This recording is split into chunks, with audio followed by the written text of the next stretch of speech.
Вторият авторски коктейл за този месец на Alejandro Label е с името Sweet Melon. В чаша хайбол със лед сипваме около 40 мг собиески пъпеш водка, след което монин пъпеш около 10 мл.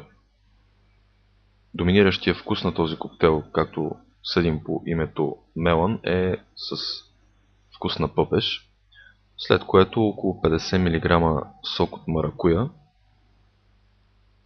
изливаме, добавяме около 60 мл сок портокал. Може и соковете да са по равни части, според зависи вкуса. Съставките ще шейкваме, ще го охладим и разбъркаме с помощта на тин. Шейкваме добре.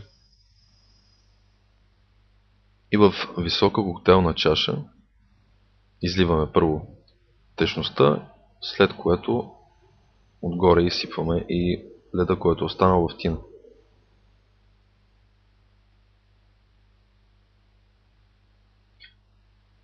Сега ще направим в същия този тин завършващата част на коктейла и последните съставки. Слагаме монин, ягода малко на око, след което добавяме малко гренадин, ликьор от портокалови кори и течността газираме с помощта на сода.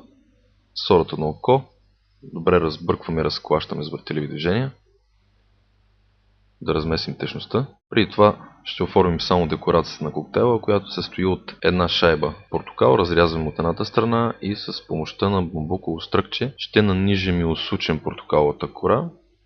Така, още едно мръскино, извиваме, виждате, още едно мръскино и крайната част на портокаловата коричка. Това е декорацията на коктейла, която ще сложим последна. Сега изтегляме пяната на коктейла, горната част с помощта на содата, след което коктейлът ще добие жълто-червен изкрящ цвят, който е много приятен за окото, но също така и на вкус.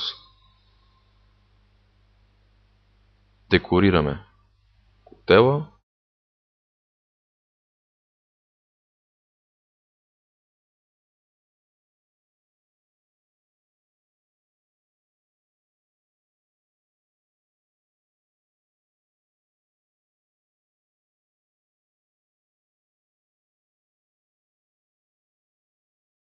И това е коктейлът Sweet Melon. Един красив, сладък пъпеш, остатъчен пъпешов вкус, който се надяваме да ви хареса.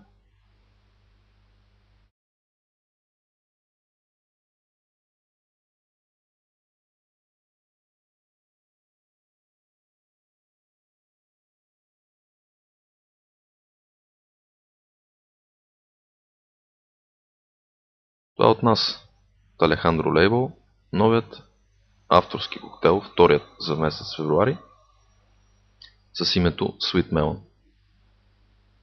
Надяваме се да може да намерите всички от тези съставки, да го направите и да се насладите на този невероятен вкус.